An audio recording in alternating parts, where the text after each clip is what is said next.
Bismillahirrahmanirrahim. Suratul Baqarah ayat 153.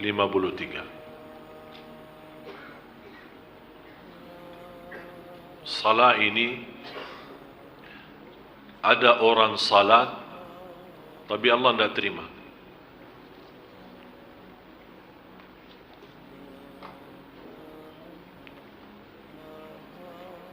Kira-kira kita sudah berapa tahun salat?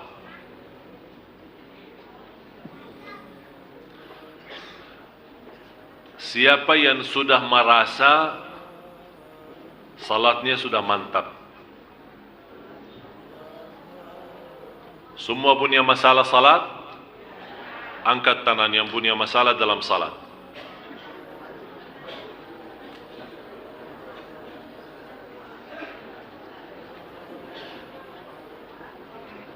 Rasulullah sallallahu alaihi wasallam bersabda, "Man shalla 40 yawman la tafutuhu takbiratul ihram, kutibat lahu bara'atan, bara'atun minan nifaq wa bara'atun minan nar." Barang siapa yang salat 200 salat, artinya 40 hari berturut-turut. 40 hari bukan 40 salat. Beda hadisnya. 40 salat pas umrah kan ada hadisnya 40. Jamaah Indonesia bilang 40. Tahu 40? Maksudnya 40 salat 8 hari. Tapi kalau ini hadisnya beda. Hadis diriwayatkan Imam Tirmizi. Barang siapa yang salat selama 40 hari, 40 kali 5 waktu salat berapa? 200 berturut-turut. Tidak pernah tertinggal takbiratul ihram. La tafutuhu takbiratul ihram. Tidak pernah tertinggal takbiratul ihram. Akan dapat 2 kebebasan. Bebas dari munafik. Yang kedua, bebas dari neraka Jahannam. Bapak Ibu, demi Allah, demi Allah, demi Allah, orang munafik tidak bisa melaksanakan hal ini. Orang munafik biarpun dia salat, Allah sudah jelaskan orang munafik pun salat. Orang munafik baca Quran, orang munafik zikir. Tapi beda orang munafik sama orang mukmin apa? Orang munafik kalau salat, salatnya malas. Orang mukmin kalau salat, salatnya semangat dan cinta. Orang munafik berzikir tapi sedikit. Orang mukmin berzikir tapi banyak sekali, tidak ada batasnya. Itu beda. Oleh kerana itu Allah perintahkan saat memanggil dalam sifat iman, ya ayyuhalladzina amanu uzkurullaha dzikran katsira. Hei orang beriman, berzikirlah kepada Allah sebanyak-banyaknya. Demi Allah, orang munafik tidak bisa banyak zikir. Orang munafik tidak bisa salat kecuali malas. Apalagi mau jaga takbirah pertama. Oleh karena itu Bapak Ibu, kalau anda mau tahu diri mukmin atau munafik, periksa bagaimana respon anda dalam hal takbirah pertama. Kalau anda sudah termasuk selama ini, alhamdulillah, tidak pernah masbuk dan tidak pernah lewat takbirah ihram, alhamdulillah, jaga sampai akhir hayat. Kalau anda merasa ada kemacetan karena penyakitnya tinggal takbirah ihram, ada titik-titik hitam munafik dalam hati, segera perbaiki. Kemunafikan tidak bisa diobati di rumah sakit. Tidak ada resep obat. Resep obat menghilangkan kemunafikan dalam hati adalah jaga salat dengan takbirah ihram. Faham takbirah ihram enggak? Jadi imam Allahu Akbar, kita Allahu Akbar.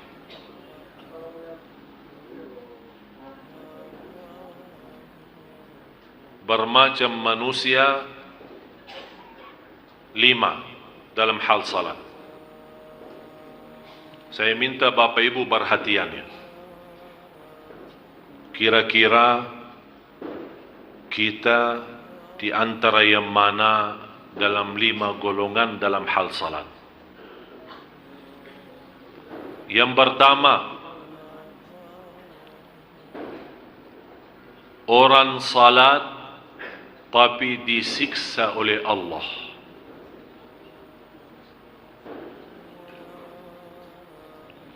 Orang salat tapi disiksa. Ternyata salatnya bukan menyelamatkan, malah salatnya membawa dia ke siksa Allah. Fawailul lil musallin alladzina hum an salatihim sahun. Suratul Ma'un.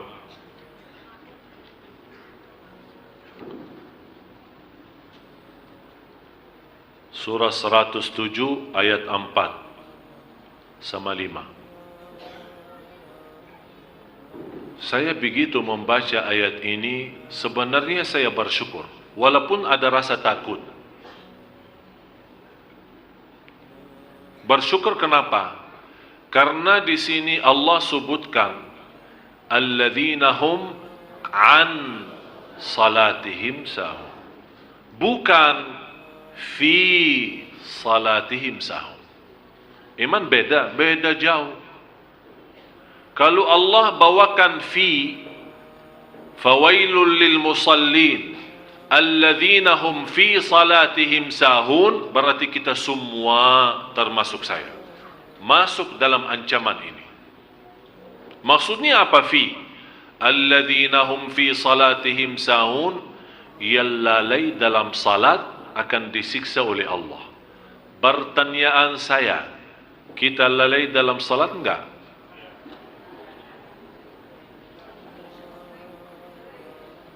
Sering. Ini ibu-ibu bilang sering. Tapi alhamdulillah Allah tidak bawakan fi. Karena Allah tahu manusia. Tapi Allah bawakan an salatihim. Abdullah bin Abbas radhiyallahu anhuma menjelaskan tafsirnya ini an. Apa beda an sama fi itu?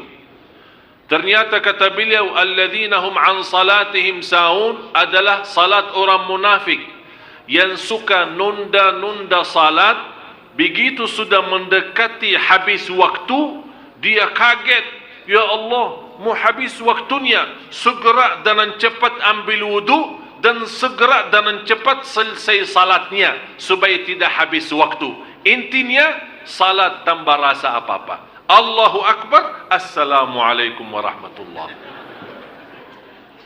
Yang dia sadari Allahu Akbar sama salam, di antaranya tidak ada, nol. Dan banyak yang seperti ini. Saya lihat banyak masuk ke masjid hampir jam 6. Berarti sebentar lagi maghrib ya. Ternyata dia belum asar. Begitu dia masuk masjid, saya perhatiin, saya fikir pertama baik sangka, harus baik sangka. Begitu dia salat, saya sambil pandangan saya, ini salat apaan ini? Jangan-jangan lagi olahraga tapi salah tempat. Begitu dia salat, Allahu Akbar, belum lama ya, belum lama sudah rukuk, sudah sujud. Begitu dia mau tahiyat pertama, saya fikir tahiyatul masjid. Dia bangun lagi, salat 2 rakaat. Jadi teruskan 4 baru salam. Tidak lebih dari 2 menit. 4 rakaat. Habis itu dia angkat tangan. Dan saya begitu dekatin, saya tegur beliau. Maaf, enti berdoa apa? Ya Allah, terimalah salat ana.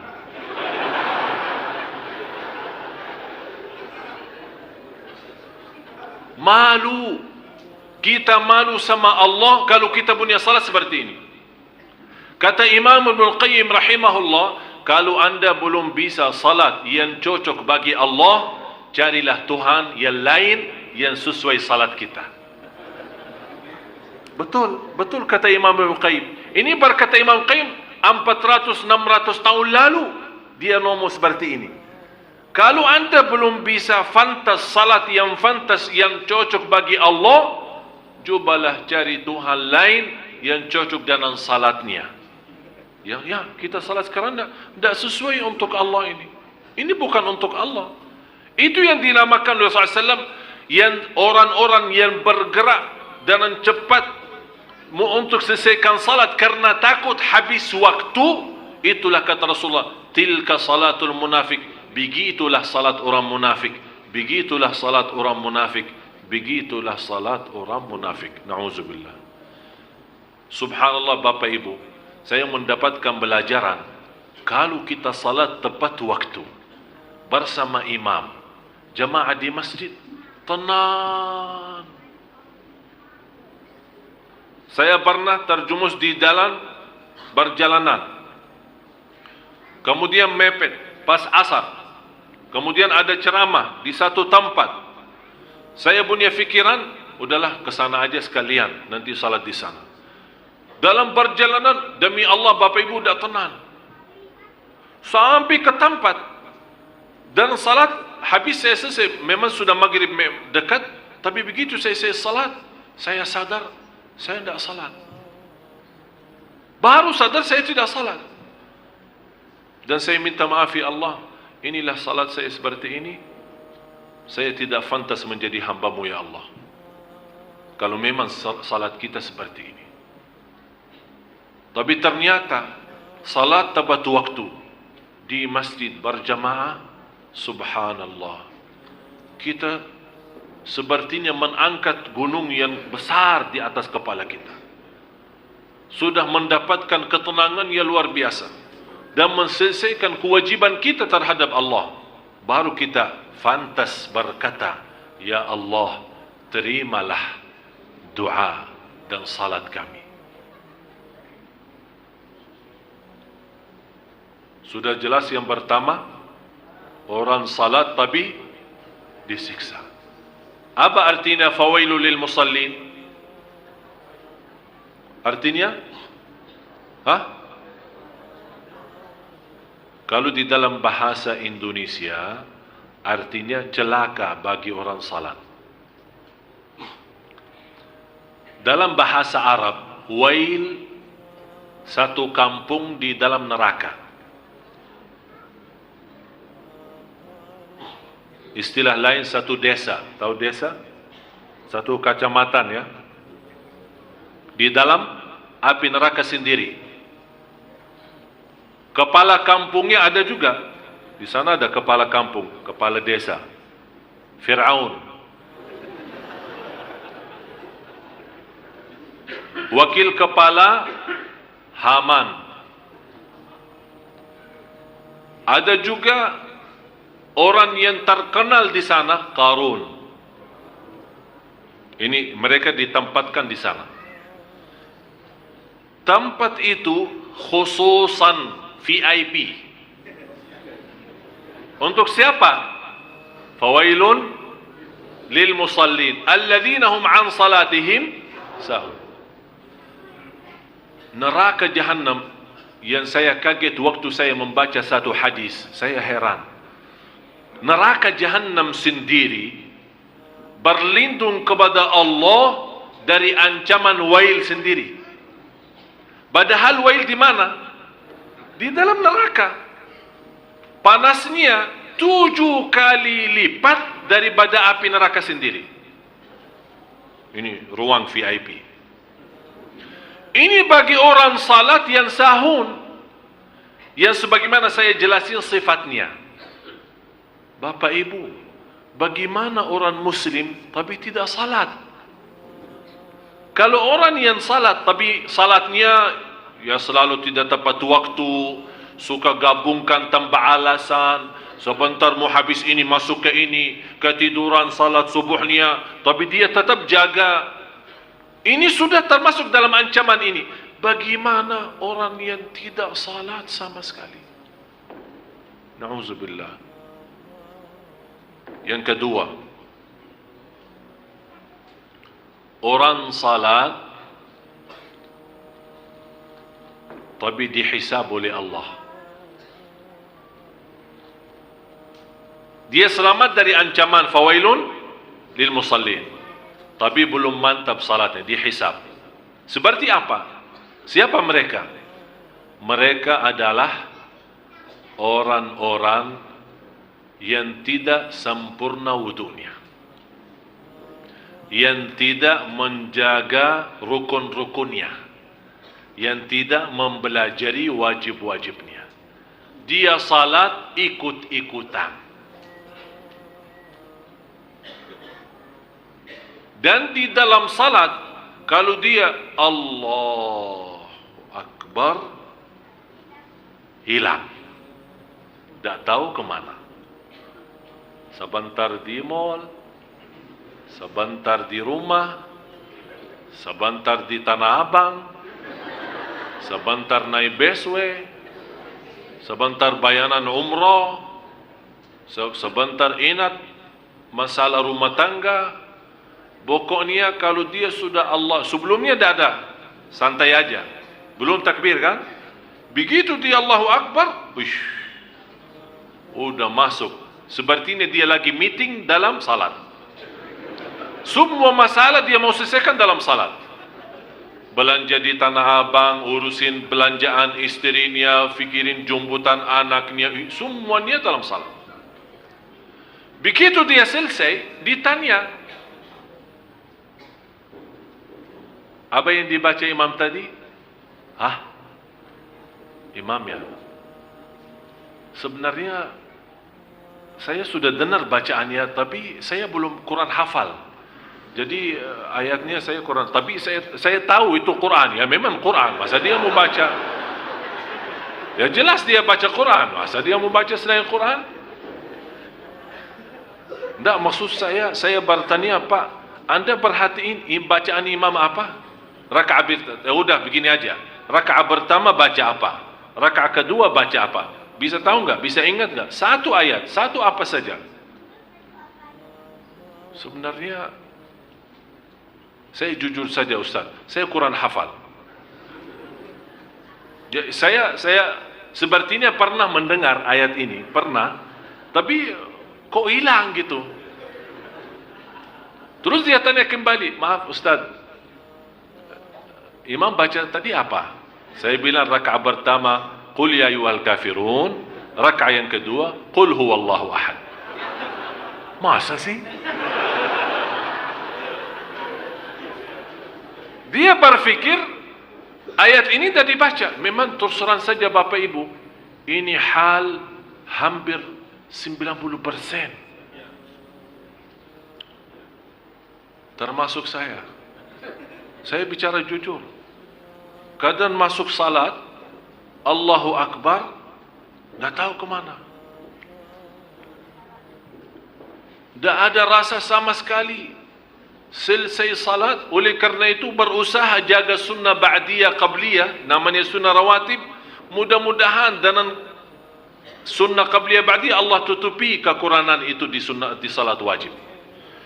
Pertama Allah hisabkan salat wajib. Begitu malaikat beriksa, ya Allah, ini hambamu memang salat banyak, tapi banyak lubangnya, banyak bocor. Bagaimana ya Allah ini? Kata Allah, coba lihat, beriksa. Ada sunnah-sunnah enggak? Diberiksa. Duha, qabliyah, ba'diyah, salat malam, tahiyatul masjid, sunnah wudu, taubat, hajat, dan yang lain-lain. Allah perintah malaikat, coba beriksa. Ada sunnah-sunnah enggak? Kata malaikat, ada ya Allah, banyak sunnah-sunnahnya. Udah, tutupi aja lubang-lubangnya. Ditutupin semua, jadi salat sempurna, masuk surga. Ada yang lain, Allah tanya, coba periksa salat sunnahnya. Ya Allah, tidak ada. Berarti salatnya bagi dia apa? Celaka kan? Oleh karena itu Bapak Ibu, kalau Anda belum bisa sempurna dalam salat wajib, jangan tinggalin salat sunnah. Banyak salat sunnah, qabliyah, ba'diyah, tahiyatul masjid, sunnah wudu, masuk rumah, keluar rumah. Sebagaimana saya sudah jelasin berkali-kali, sunnah itu berbanyak semaksimal mungkin. Harun al-Rashid, salah satu khalifah, terkenal beliau setiap malam tidak kurang, di luar salat wajib tidak berkurang dari 100 rakaat.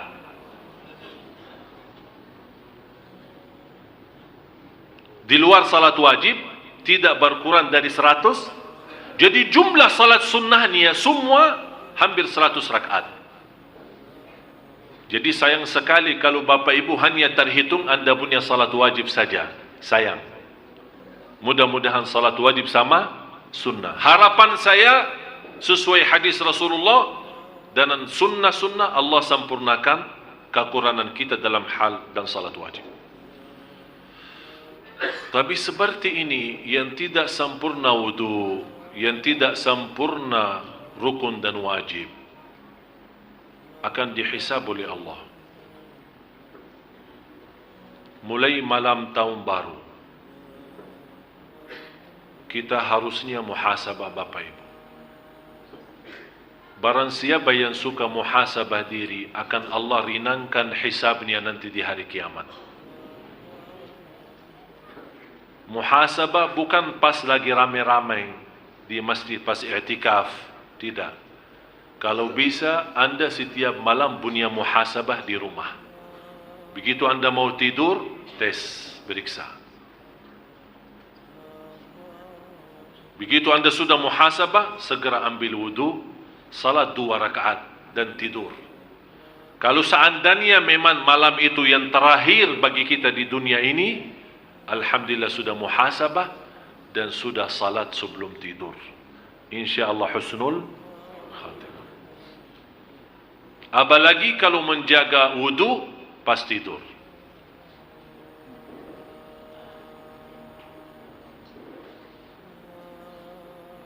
Jadi tolong diperiksa soal salat kita. Yang ketiga, salatnya mampu menghapus dosa.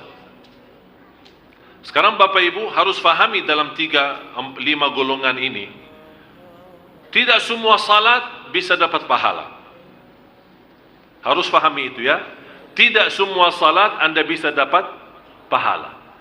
Tidak semua salat Anda bisa mendapatkan ampunan. Tidak semua salat Anda bisa dihisab, dan tidak semua salat Anda bisa disiksa.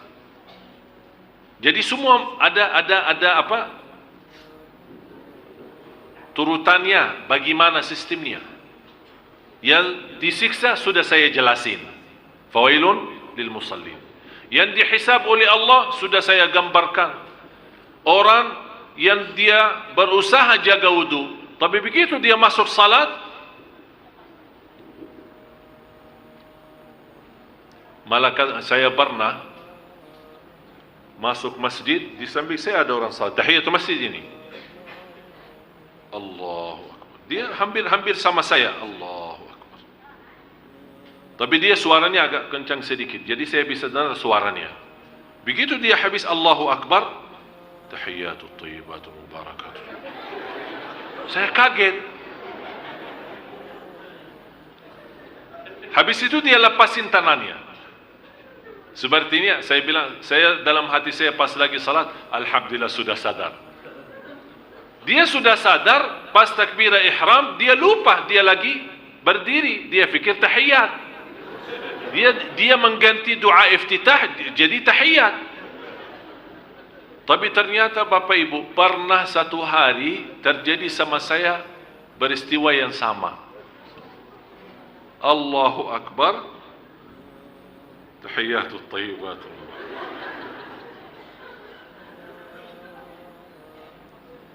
Langsung pas saya ingat, sudah selesai tahiyat, sudah sambil asyhadu an la ilaha illallah wa asyhadu Muhammad rasulullah, baru saya ingat. Kalau orang itu yang tadi ternyata lebih baik, ingat cepatan. Tahiyatut thayyibat sudah baru ingat. Kalau saya sudah selesai tahiyat baru ingat. Ternyata itu juga penaruhnya dosa. Barangkali saya ada salah sama istri saya. Jadi begini salat saya begini. Tapi subhanallah, bahagia seorang yang bisa bunyi salat. Paling tidak ini yang ketiga, lewat salatnya bisa diampuni Allah dosanya. Seperti apa itu? Sempurna wudu'nya, sempurna rukun-rukun dan wajib. Begitu dia masuk salat, dia sibuk dalam salat lawan hawa nafsu dan syaitan. Syaitan waswas dari sebelah kiri, dari sebelah kanan, menggoda bermacam-macam. Sepertinya dia merasa, saya kuntut belum? Batal wudu belum? Banyak digoda oleh syaitan, tapi tetap dia perjuangkan. Tetap saya masih wudu, masih jaga wudu. Ini hanya was-was, ini bukan kuntut, bukan suara, bukan bau, bukan apa-apa. Teruskan. Tapi hilang sebentar, datang sebentar. Hilang sebentar, datang sebentar. Dalam perjuangan ini, Allah tidak memberikan pahala salatnya karena belum sempurna. Tapi Allah berikan ampunan karena dia berjuang. Berjuang apa? Lawan waswas, lawan syaitan, lawan hawa nafsu, lawan fikiran. Dan salah satu Bapak Ibu yang membantu anda bisa lawan waswas dan fikiran, pertama, saat anda merasa was-was, kerasin suara bacaannya yang cukup untuk didengar oleh telinga sendiri. Anda merasa sekarang was-was ya, merasa hilang salatnya, kemana gitu, langsung anda Bismillahirrahmanirrahim, Alhamdulillahirabbil alamin, Ar-Rahmanirrahim. Kerasin suara dan rasakan dengan kalbu. Dan jangan biasakan diri setiap anda rasa was-was tutupi mata. Jangan menjadi hal itu biasa. Nanti lama-lama tidak bisa khusyuk kecuali tutup mata. Dan Rasul melarang kita lagi salat menutupi mata. Yang kedua, yang membantu kita bisa menghadirkan diri kita dalam salat, selain kerasin suara dalam bacaan, ganti-ganti ayat yang kita baca. Jangan qulhu mulu, raka'ah pertama qulhu, raka'ah kedua qulhu, dan seterusnya qulhu sampai mati. Ini yang membuat kita apa? Tidak merasa nikmatnya salat, karena saat kita baca qulhu sebenarnya bukan kita yang baca, otak bawah sadar yang baca. Karena sering kita baca, otomatis sudah terekam di sini. Akhirnya dia keluar secara otomatis. Sudah faham?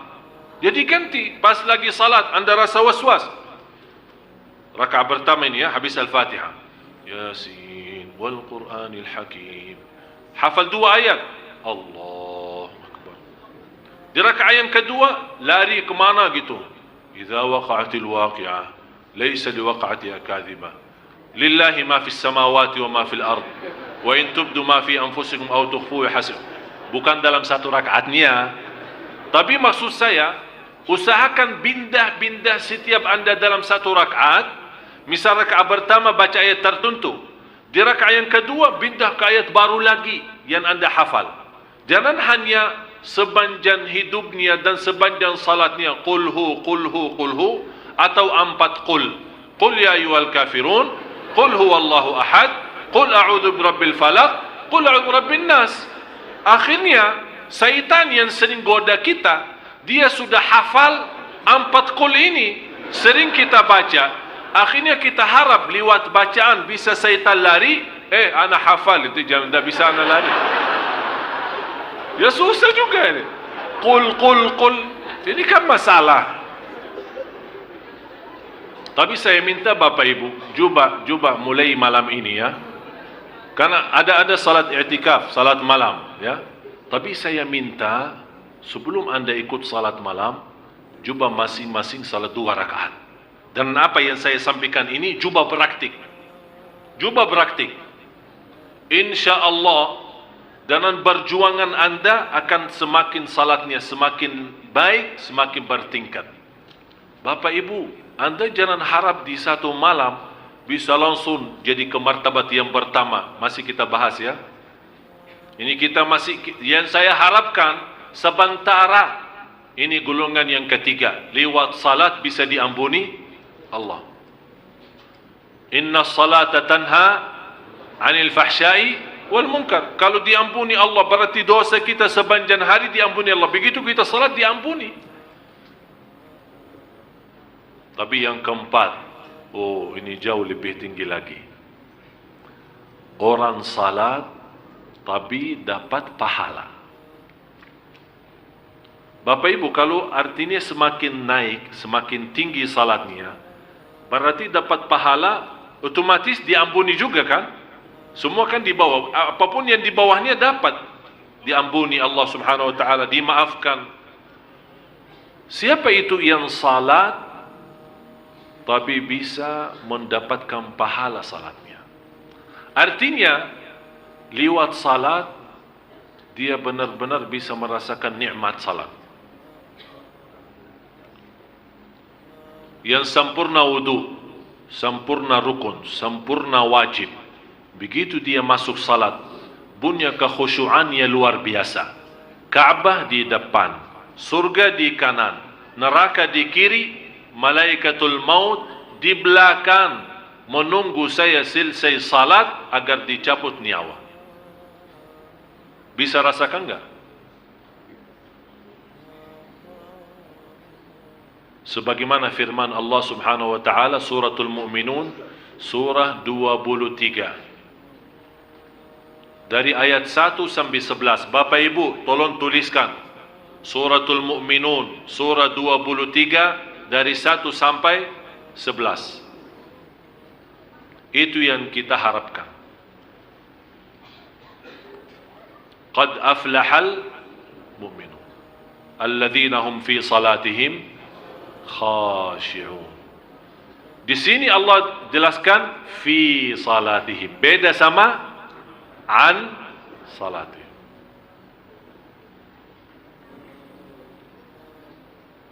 Bapak Ibu, yang tidak bisa di martabat yang keempat ini, ada satu yang bisa membantu Anda semua, adalah doa. Kalau Anda berduli, mau betul-betul menikmati khusyuk dalam salat, Anda berdoa kepada Allah. Ada seorang salih berkata, aku mujahada diri lawan waswas dan syaitan selama 20 tahun.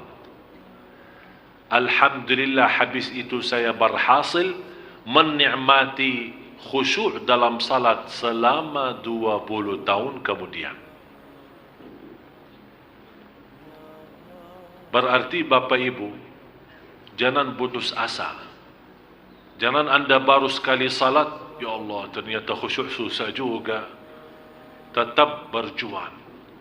Kalau memang tidak bisa mendapatkan martabat pahala, paling tidak diampuni Allah. Supaya kita keluar dari masjid lepas salat sudah suci dari dosa dan maksiat. Yang terakhir, yang kelima,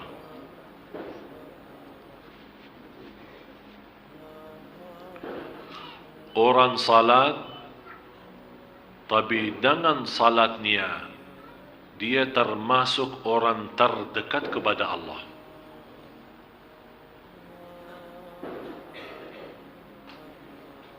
Lewat salat dia bisa merasakan diri sudah dekat sama Allah. Saya tidak bisa berkata hal ini sulit, tapi hal ini hanya orang-orang yang benar-benar dibukakan oleh Allah hatinya yang bisa menikmati salat seindah itu. Orang salat namanya salat muqarrabun, yang didekatkan oleh Allah lewat salatnya. Jadi benar-benar dia datang begitu mendengar azan. Bukan hanya mendengar azan, malah saya pernah membaca salah satu sejarah, salah satu ulama ahlus sunnah. Di dalam biodata sejarah beliau, 70 tahun tidak pernah masuk masjid sesudah azan. Tidak pernah mendengar azan di luar masjid selama 70 tahun. Artinya apa? Dia mendengar azan di dalam, berarti 70 tahun dia jaga salat di masjid. Sudah dia di masjid standby sebelum azan. Ini seperti mereka yang Allah kasih kelebihan posisi terdekat kepada Allah lewat salat. Inilah salat seperti salat mereka, tidak perlu doa. Begitu dia salat punya masalah, Assalamualaikum, selesai salat, Allah selesaikan masalah. Begitu dia punya hutang ingin dilunaskan, begitu dia melarikan diri kepada salat, ya ayyuhalladzina amanu, dia membuktikan lewat salat yang mendekatkan dirinya kepada Allah. Ista'inu bis sabri was salat. Begitu dia salam, lunas utangnya.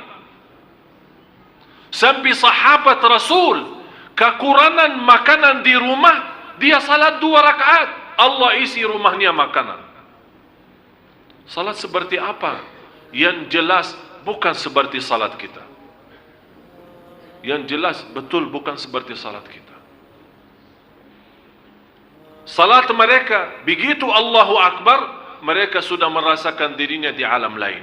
Inilah salat mereka yang bisa tembus sampai ke langit yang ketujuh, bertemu dengan cahaya Allah di atas. Cahaya salat mereka langsung bisa sambung dengan cahaya Allah di langit yang ketujuh.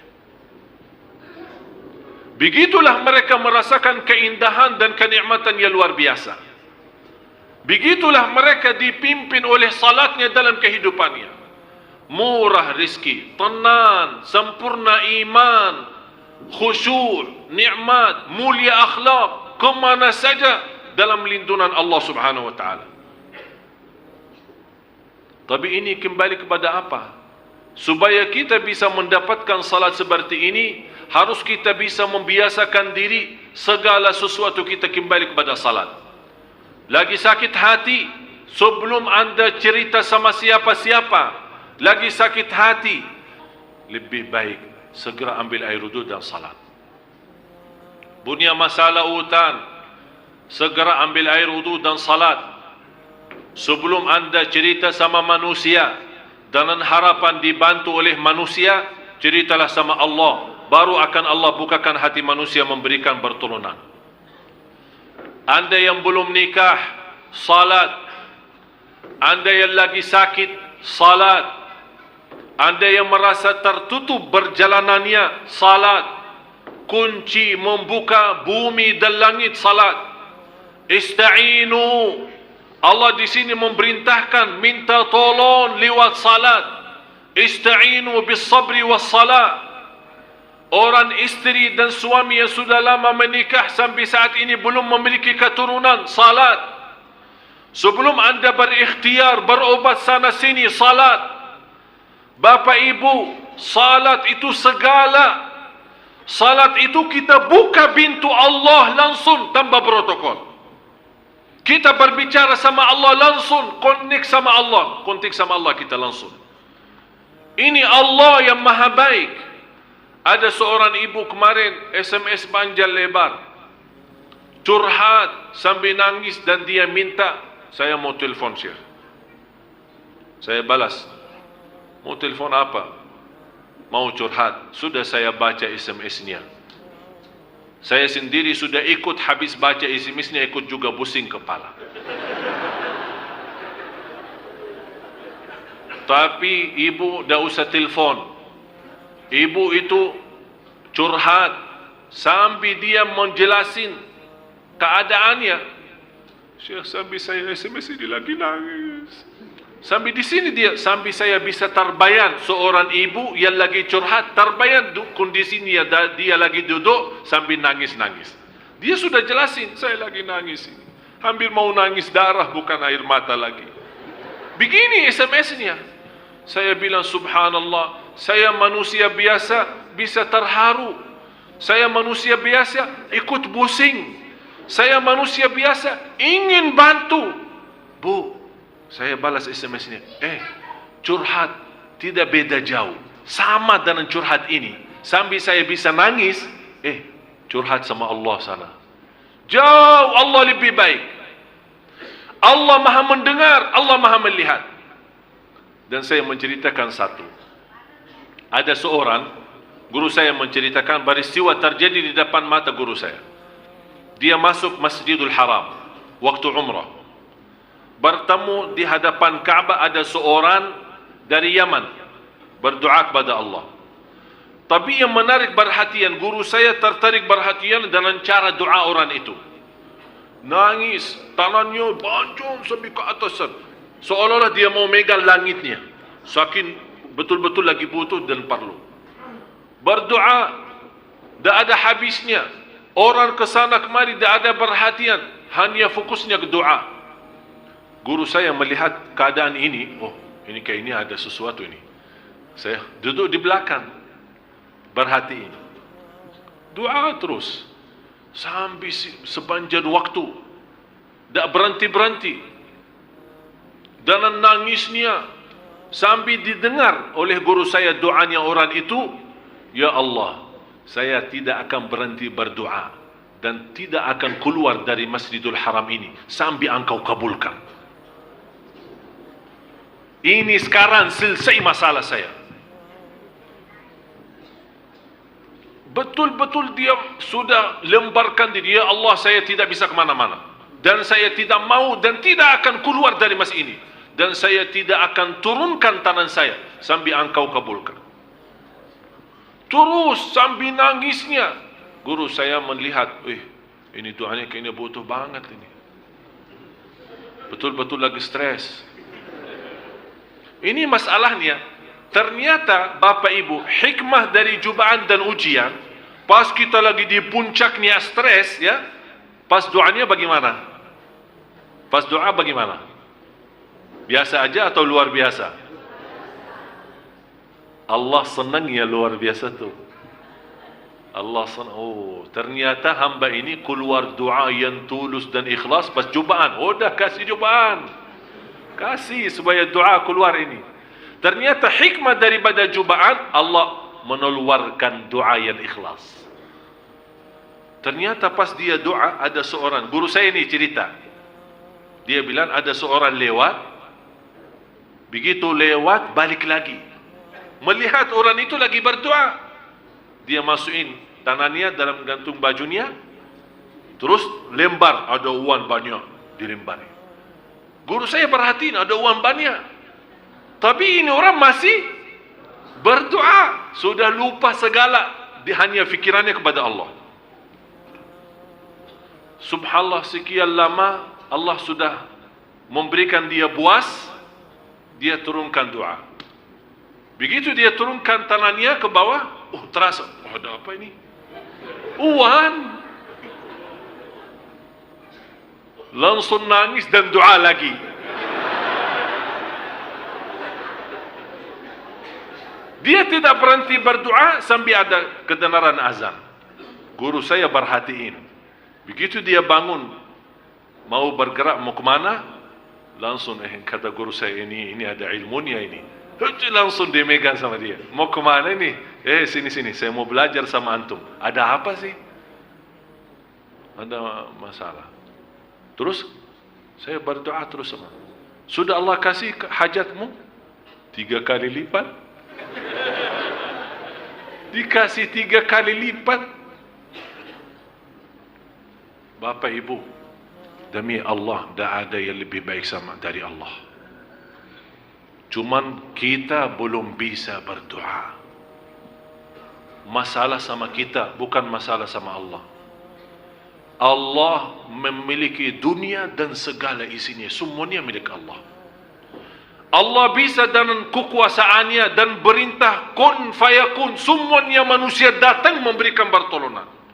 Semua manusia dan makhluk akan tuntut untuk membantu kita. Ini Allah. Jamaah sekalian, harus kita sadar. Kita berhubungan sama Allah. Salat karena Allah. Bermunajat kepada Allah. Bertawakul ala Allah. Harus kita tahu Allah maha baik, Allah maha kasih sayang, Allah maha adil. Allah lebih kasih sayang daripada ibu kepada anaknya. Apakah anda terbayang bagaimana rasa kasih sayangnya ibu kepada anak? Terbayang enggak? Tidak akan dia mampu istirahat belum istirahat anaknya. Belum dia mampu tenang kalau belum tenang anaknya. Belum dia bisa merasa kenyang kalau belum kenyang anaknya. Dia belum rasa nyaman kalau belum nyaman anaknya. Begitulah perjuangan ibu untuk anak. Ini semua tanda kasih sayangnya ibu kepada anak. Kata Rasulullah, Allah jauh lebih banyak kasih sayang kepada hamba dari ibu kepada anak. Cuman kita mohon maaf Bapak Ibu belum bisa berdoa. Oleh karena itu, lewat salat yang kelima ini yang terakhir, menjadi orang terdekat kepada Allah lewat salat. Siapa itu mereka? Dia bukan hanya sempurna wudu, bukan sempurna rukun dan wajib, bukan mulia khusyuknya, dia sudah lebih dari batas khusyuk.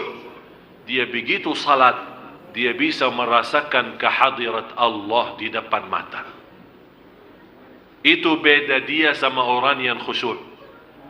Dia bukan hanya mampu khusyuk, ini khusyuk sudah menjadi hal biasa bagi dia, tapi dia sudah mampu lebih daripada khusyuk. Tumpus khusyuk adalah dia merasa kehadirat Allah di depan mata. Dan begitu Allahu Akbar, dia yakin Allah sedang melihat salatnya. Oleh karena itu dia malu. Selesai salat, Allah kecewa dengan salatnya. Sebagaimana Al-Hasan ibn Ali radhiyallahu anhuma, begitu dia lagi ambil wudu dan dia nangis dan berubah mukanya seperti orang sakit. Ditegur sama muridnya, kenapa wahai Al-Hasan engkau seperti ini? Kata beliau, anda kalian belum tahu saya menghadapi siapa dalam salat. Jadi dia dalam wudunya, dia sudah merasakan kehadirat Allah. Dalam wudu, dia sudah menikmati keindahan dan keagungan Allah. Begitu dia selesai salat, Allah penuhi dalam tumbuh badannya kekhusyuan. Begitu dia masuk salat, sudah masuk di alam lain. Itulah berkata, sebagaimana ada seorang Ahlus Sunnah wal Jamaah, Al-Imam Abu Muslim, kalau dia masuk dalam salat di dalam rumah, kata istri dan anaknya, berani anak-anak bermain-main di dalam rumah sambil teriak-teriak kalau dia pas lagi salat. Karena beliau kalau salat, dia tidak bisa mendengar bisikan apa-apa, karena dia sudah di alam lain. Inilah salat yang kita cari. Itulah salat yang kita inginkan dan harapkan. Dan salat seperti ini tidak akan bisa terwujud kecuali dengan menanamkan rasa cinta masjid.